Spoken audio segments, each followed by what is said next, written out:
করা হয়েছে তাদের সকলকে চাকরিতে পুনর্বহাল করতে হবে। এছাড়াও ৭৬তম যে ব্যাচ আছে তাদের সাথে কোনো অন্যায় করে থাকলে সেটিরও ব্যবস্থা নিতে হবে। এদের সকলকে ক্ষতিপূরণ ও রাষ্ট্রীয় সুযোগ সুবিধা নিশ্চিত করতে হবে। ২. ইতিমধ্যে হত্যা মামলায় খালাসপ্রাপ্ত এবং সাজা শেষ হওয়া জেলবন্দি বিডিআর সদস্যদের অনতিবিলম্বে মুক্তি দিতে হবে এবং উদ্দেশ্য প্রণোদিত প্রহসনের বিস্ফোরক মামলা বাতিল করতে হবে। ৩. গঠিত কমিশন স্বাধীন ও নিরপেক্ষভাবে কাজ করার জন্য প্রজ্ঞাপনে উল্লেখিত ব্যতীত শব্দ এবং কার্যপরিধির ২-এর ৯ ধারা বাদ দিতে হবে।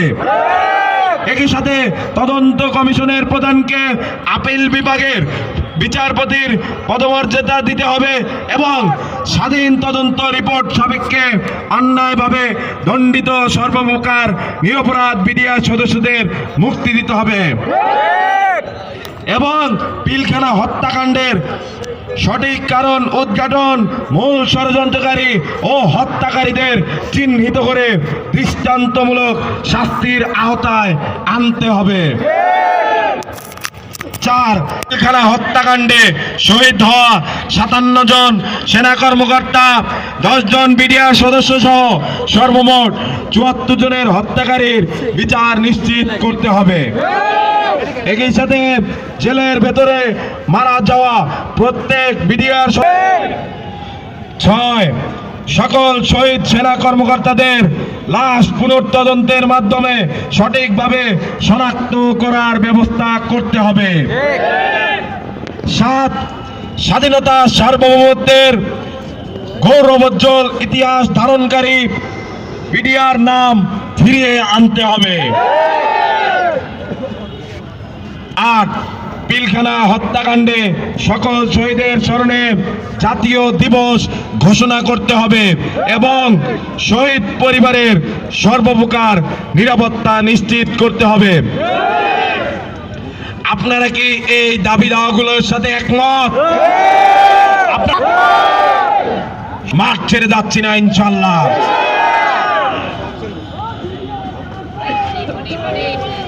সংগ্রামী ভাই এবং বন্ধুগণ, আপনারা দেশের আমরা স্মারকলিপি দিয়েছি এবং যেহেতু তিনি এই সরকারের প্রধান এবং যেহেতু তিনি এই রাষ্ট্রের সর্বোচ্চ অথরিটি এবং যেহেতু আমরা তার কাছে আমাদের দাবি দাওয়া পেশ করে এসেছি, তার সাপেক্ষে বলা যায় সরকারের সর্বমহল কিন্তু আমাদের এই দাবি দেওয়া সম্পর্কে জানে, কিন্তু তারা কেন এখনো আমাদের এই দাবি দেওয়াগুলোর প্রতি কর্ণপাত করছে না? যদি না মানা হয় তাহলে আবারও বলছি, আমাদের এই আন্দোলন কিন্তু আরো তীব্র থেকে তীব্রতর হবে। সংগ্রামী ভাই এবং বন্ধুগণ, আপনারা যারা এখানে উপস্থিত হয়েছেন, আপনারা আজকে এইখানে অবস্থান কর্মসূচি পালন করবেন। যদি আজকের মধ্যে আপনারা কেউ এখান থেকে যাবেন না, যদি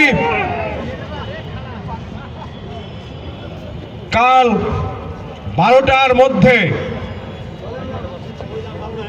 সরকারের পক্ষ থেকে এই দাবি দাওয়াগুলো সম্বন্ধে কোনো প্রকার কোনো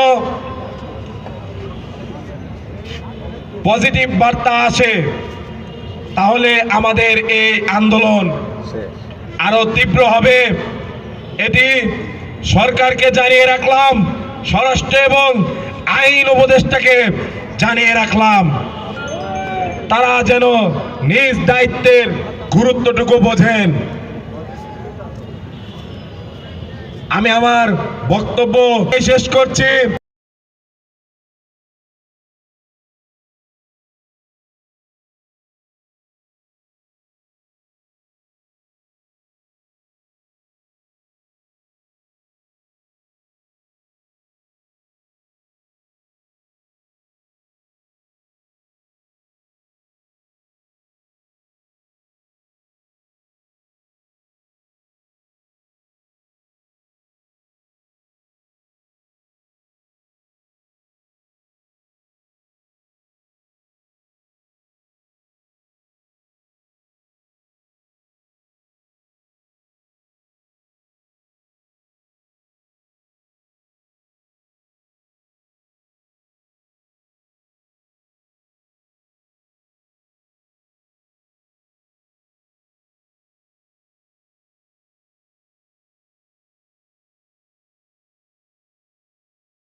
রাজপথে ব্যবহার করে